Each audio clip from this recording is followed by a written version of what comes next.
Je voudrais donc vous saluer. Nous nous retrouvons encore cette semaine pour continuer l'exploration de la parole de Dieu. Alors que la semaine dernière, nous avons en toute modestie tenté de comprendre les tout premiers jours donc, de la création du monde, le verset 1 du livre de la Genèse nous était apparu quelque part comme un grand angle dans lequel Elohim avait présidé aux premiers instants de l'existence, en posant donc la matière primitive, à savoir le ciel et la terre. Aujourd'hui, je voudrais vous proposer un zoom sur les différents actes de Dieu, sur la deuxième étape de sa création, qui est aussi son organisation qui se mettait en place. Et pour cela, j'ai invité encore deux pasteurs que vous connaissez, parce que ça nous fait bien plaisir d'être avec eux. Bonjour Jean-Jacques. Bonjour Christiane. Le pasteur Chaffograc. Bonjour André. Bonjour Christiane. Le pasteur Villers. Et je voudrais tout de suite vous inviter à prier. Nous allons prier si vous voulez bien. Est-ce que André, je peux te demander de nous introduire auprès du Seigneur? Seigneur notre Dieu, notre Père, nous te remercions de nous donner ce privilège de nous retrouver autour de ta parole afin de l'étudier, de la comprendre. Et nous voulons, Seigneur, que tu sois parmi nous, avec nous, que tu nous instruises, que tu nous guides, que tu nous donnes la compréhension. À nous qui sommes ici, ainsi que ceux, Seigneur, qui nous regardent et écoutent sur Internet. C'est en Jésus que nous te demandons ces grâces. Amen. Je voudrais vous proposer que nous ouvrions notre Bible à Genèse 1 et nous allons prendre le deuxième verset. C'est un verset aussi qui est rempli donc d'instructions, qui nous dit « La terre était informe et vide. Il y avait des ténèbres sur la surface de l'abîme et l'Esprit de Dieu se mouvait au-dessus des eaux. » Alors, en lisant cela, vous savez, l'une des premières questions que j'ai envie de vous poser, que faut-il comprendre dans les termes « l'Esprit de Dieu se mouvait au-dessus des eaux » ? Comment comprendre cela ? C'est vrai que le texte de la Genèse nous parle d'une terre qui au départ était recouverte par les eaux. Et d'ailleurs, par la suite, on parlera des eaux du dessous, des eaux du dessus, référence aux eaux salées, aux eaux douces. Et ce texte doit être remis aussi dans le contexte de l'époque. D'après beaucoup de textes mythologiques, textes babyloniens notamment, on parlait donc des premiers dieux comme étant l'Anu et l'Apsu, à savoir ces eaux et cette couronne d'eau qui enveloppait la terre. Et donc, quelqu'un qui serait... Un magma à queue. Quelqu'un qui serait bien familiarisé avec ces textes babyloniens ne pourrait s'empêcher de faire le rapprochement entre ce texte de la Genèse et cette conception assyro-babylonienne des choses. Et là, le texte nous dit que le Dieu de la Bible est au-dessus des eaux, au-dessus même des divinités babyloniennes, au-dessus même de tout ce que les hommes ont pu croire ou prendre comme étant Dieu. Dieu est encore au-dessus de tout cela. Et en parlant de l'Esprit de Dieu, on voit bien là une référence également à ce Dieu trinitaire. C'est aussi une approche de Moïse par rapport à la mythologie égyptienne. En disant que Dieu est au-dessus de tout, pour l'Égypte, il y avait un chaos initial et qui s'est organisé en quelque sorte, en résumé. Et là, le texte de Moïse vient dire, bien, ça ne s'est pas organisé n'importe comment, c'est Dieu. Et Dieu était au-dessus de tout cela, il est le maître. On peut dire même que c'est un travail de démythologisation de la part de Moïse. Et d'ailleurs, le mot informe et vide, tohu, on voit que Dieu est au-dessus du chaos. Et même lorsque les choses semblent inorganisées, il y a au-delà de ce que nous pouvons imaginer ou penser, un Dieu qui va concevoir, qui a un projet, qui a un plan. Et c'est rassurant quelque part. Au-delà de nos incompréhensions, au-delà de nos points d'interrogation, il y a, une fois de plus, Dieu présent et qui agit. Vous savez que les actes posés de Dieu dans la création, les actes qu'il va poser, par exemple ici, ça nourrit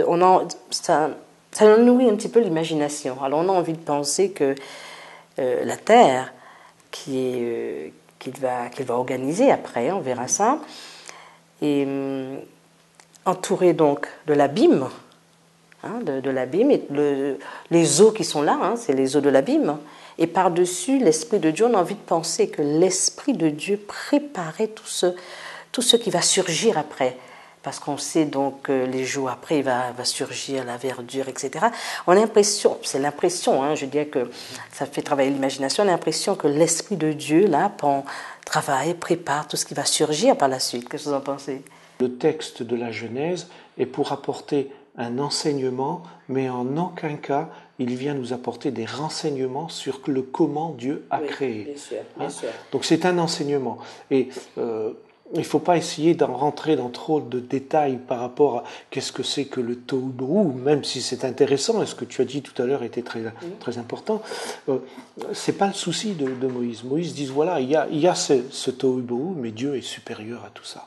Et ça, c'est l'enseignement qu'il veut donner. Tout à fait. Parce qu'il ne faut pas oublier que les Israélites sortent d'un milieu païen où il y a toutes sortes de divinités qui sont créatrices, etc., avec toutes sortes d'histoires plus ou moins abracadabrantes parfois. Et Moïse va dire non, c'était pas comme cela. On a un Dieu qui réfléchit, qui pense, et tout est bien fait. Je voulais vous proposer que nous regardions les 3 premiers jours de la création. Est-ce que vous pouvez nous dire un petit peu l'ordre? On va essayer de voir l'ordre. Donc, les 3 premiers jours. On va prendre notre texte, on va revenir donc dans Genèse. À partir du verset 3, Dieu dit que la lumière soit, et la lumière fut. Ça, c'est le texte que le monde entier connaît. Oui, tout à fait. Je crois que partout, on le cite sans parfois savoir même que c'est dans la Bible. Oui, c'est vrai. Donc, on est là au premier jour, n'est-ce pas? Tout à fait. Dieu vit que la lumière était bonne et Dieu sépara la lumière d'avec les ténèbres. Dieu appela donc la lumière jour et il appela les ténèbres nuit. Ainsi, il y eut un soir, il y eut un matin, ce fut le premier jour. Je peux te laisser pour le deuxième jour. Qu'est-ce qui va se passer le deuxième jour? Dieu dit qu'il y ait une étendue entre les eaux et qu'elle sépare les eaux d'avec les eaux. Et Dieu fit l'étendue et il sépara les eaux qui sont au-dessous de l'étendue d'avec les eaux qui sont au-dessus de l'étendue. Et cela fut ainsi. Dieu appela l'étendue ciel, il y eut un soir, et il y eut un matin, ce fut le second jour. Le dernier jour, donc, on pose l'acte, troisième acte. Puis Dieu dit que les eaux qui sont au-dessus des cieux soient rassemblées en un lieu, et que le sec paraisse. Et il en fut ainsi. Dieu nomma le sec terre, et il nomma l'amas des eaux mer. Et Dieu vit que cela était bon. Alors, j'aurais aimé que nous puissions maintenant nous arrêter sur le troisième jour. Peut-être, Jean-Jacques, tu as envie de nous dire quelque chose sur les eaux qui se sont arrêtées, que Dieu a donné donc des limites. C'est vrai que l'on voit que ce troisième jour, Dieu va faire une troisième séparation. Rappelons, il a séparé le jour des ténèbres, ensuite les eaux du dessus, les eaux du dessous, et maintenant la terre d'avec les océans, les mers. Et c'est intéressant que le passage biblique nous dise que les eaux se rassemblent en un seul lieu. Ce qui nous dit que la terre formait un seul grand continent, puisque les eaux étaient rassemblées en un même lieu. Et cela m'interpelle. Pourquoi? Parce que de nos jours, les scientifiques qui ont étudié la planète ont bien découvert que les plaques tectoniques se déplacent, ce qui fait que du coup, nous avons donc la création et la formation de continents. Mais que si on devait reprendre le processus inverse, eh bien qu'il y eut un temps où l'Amérique, l'Afrique, l'Europe, tous les continents ne formaient qu'un seul bloc. Et je me pose la question, comment se fait-il qu'un auteur qui a écrit il y a des milliers d'années puisse nous décrire une terre que seule la science d'aujourd'hui a pu concevoir comme étant en un seul bloc? C'est un indice qui m'interpelle et qui me montre que celui qui a écrit ça il y a des milliers d'années ne pouvait qu'être inspiré Tout à fait. pour nous décrire une terre en un bloc. Alors que ce n'est que très récemment que les scientifiques ont pu imaginer notre planète en un seul bloc. Ils le montrent d'ailleurs régulièrement à travers des montages que nous voyons sur les vidéos ou à la télé. Alors ça ne prouve rien, mais ça conforte ma foi, me faisant comprendre que le récit de la création, tel que la Bible nous le conte, est digne de foi.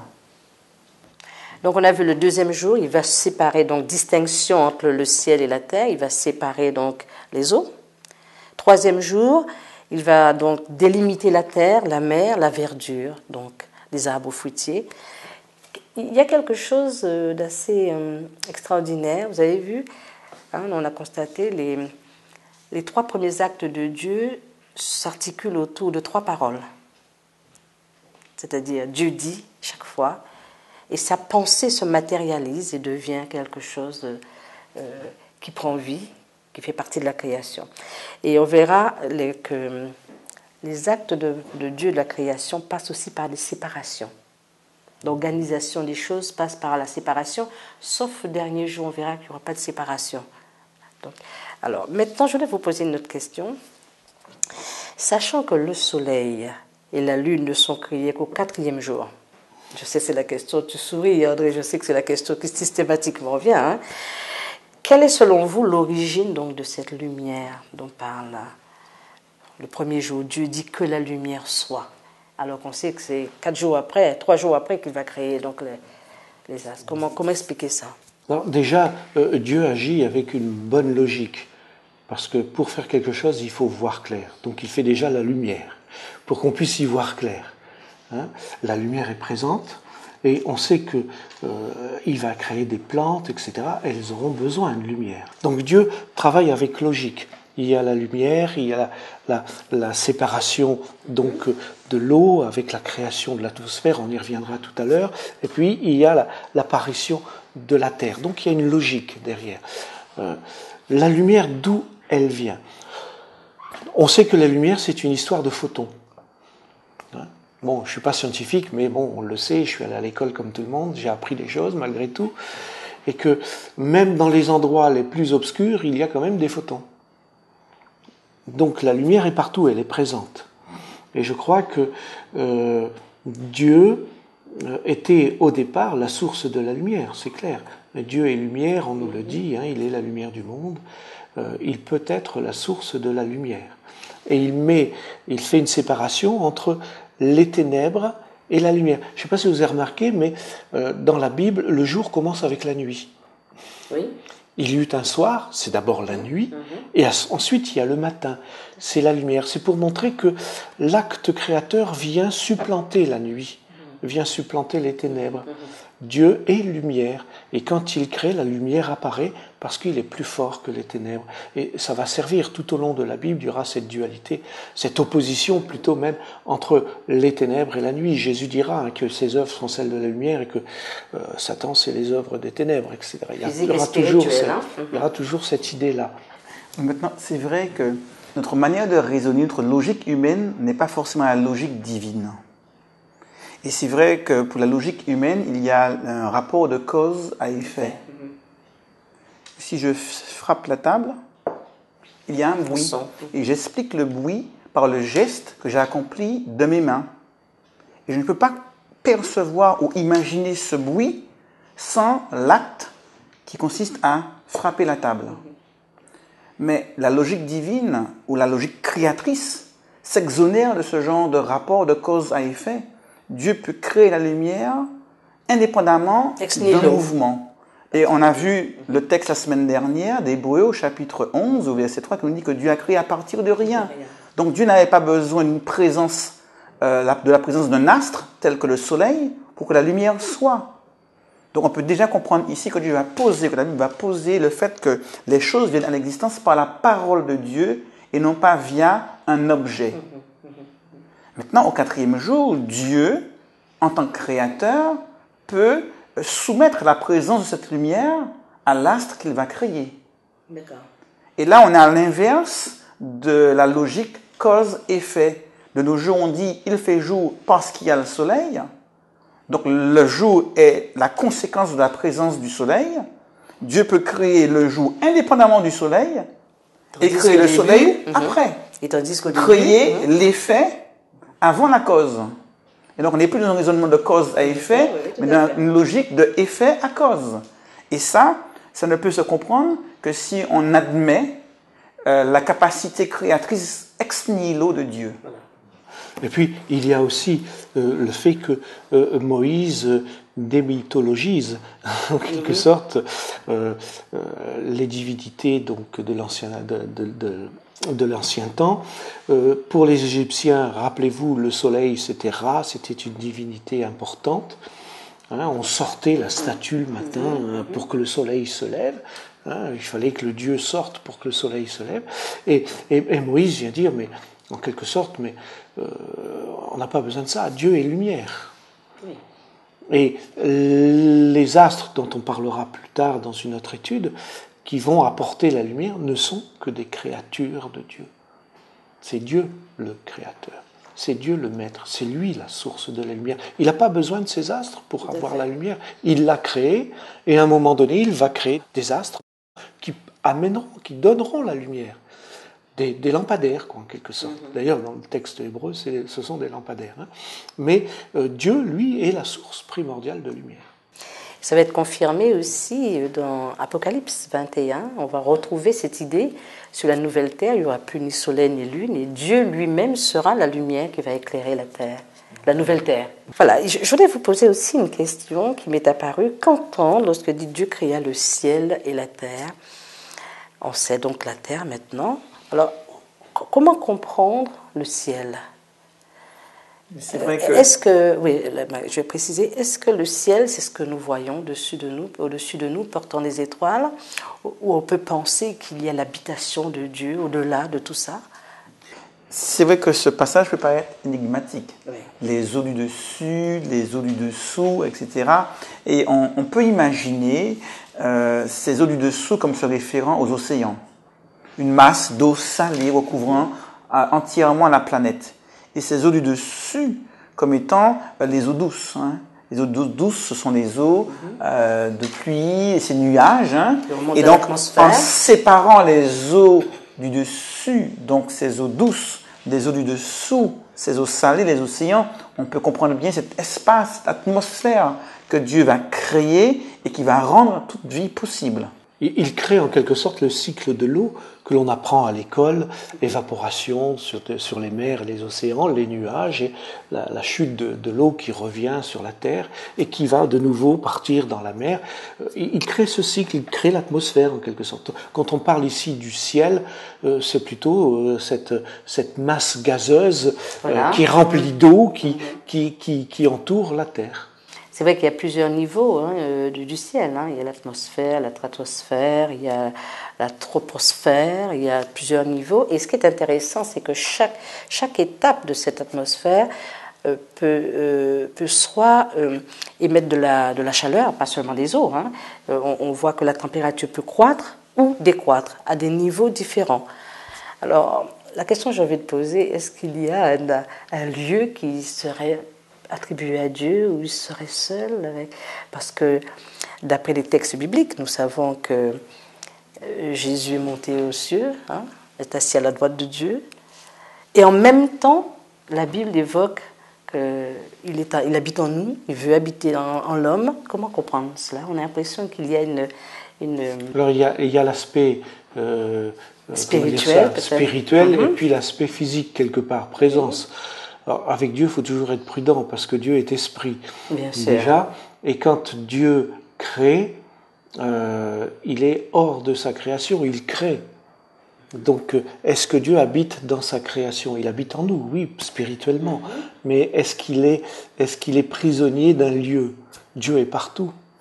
C'est vrai qu'il ne faudrait pas tomber dans la caricature, puisque certains, pour avoir voulu caricaturer, sont arrivés à des absurdités.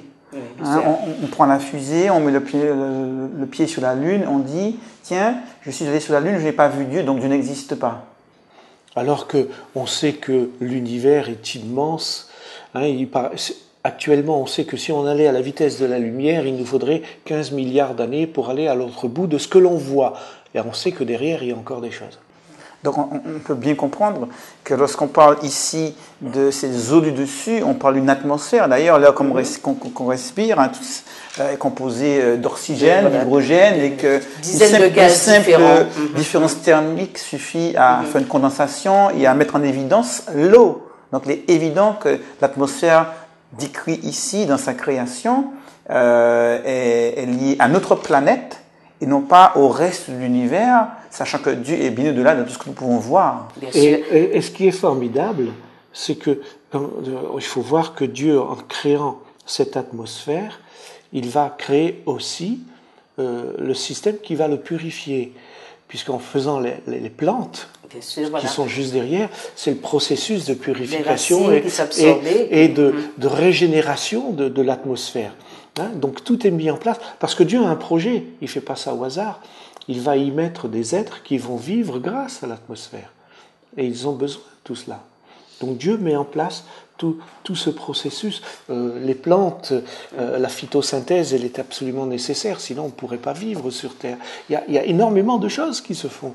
Hein. Et tu parlais tout à l'heure de la stratosphère, etc., de l'exosphère, etc., toutes ces couches. Mais Dieu ne les a pas mis au hasard, elles sont là, c'est calculé, parce qu'elles protègent notre planète du froid interstellaire, elles permettent le réchauffement de l'atmosphère, elles nous protègent aussi des radiations.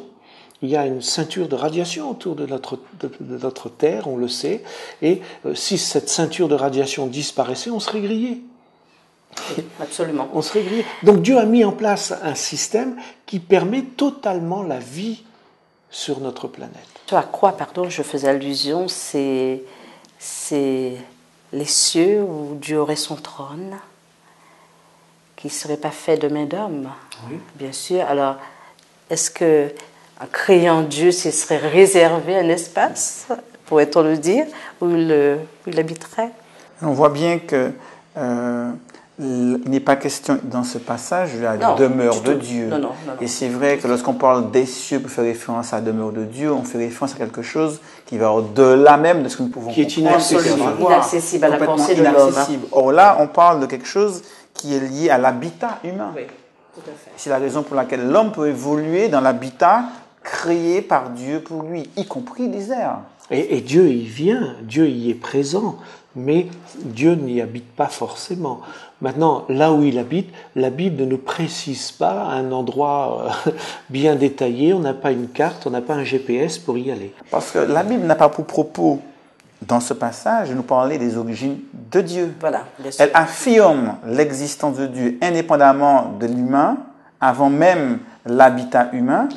Et entreprend de décrire ce qui concerne l'humain. La planète Terre, voilà. Les origines de l'homme, origine de la Terre, origine de tout ce que nous voyons autour de nous. Sachant que l'homme, comme tu as dit la semaine dernière, sachant que l'homme se poserait des questions sur son origine, sur sa source. Et rappelons-nous que Jésus nous dit à ses disciples, vous ne savez où je vais, hein, mais quand je m'en serai allé, je reviendrai vous chercher pour que vous soyez avec moi. Mm-hmm. Donc on ne sait pas où c'est, mais il ne faut pas s'inquiéter, il viendra pour qu'on soit avec lui. À la fin donc de chacun de ces textes, de chacun de ces actes de Dieu, il répète, Dieu vit ce qu'il a créé était bon et même très bon. On verra à la fin donc du 6e jour.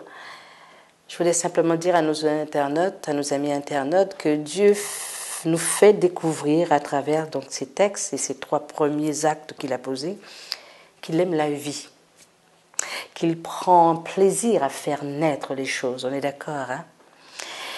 Et que la Bible, sans nier les malheurs de l'homme, hein, il ne les occulte pas, nous invite malgré tout à aimer la vie envers et contre tout, à croire que la vie est bonne, que c'est bien de vivre, même dans la souffrance. Même dans la souffrance, et cette vie nous fait espérer.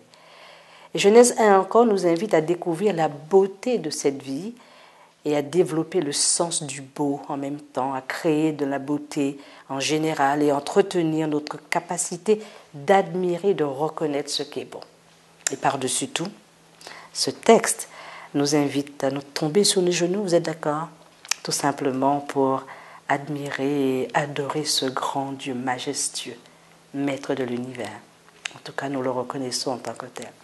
Je vous souhaite une bonne semaine et je voulais vous remercier d'avoir collaboré encore cette semaine avec moi et bien que le Seigneur nous aide. Au revoir.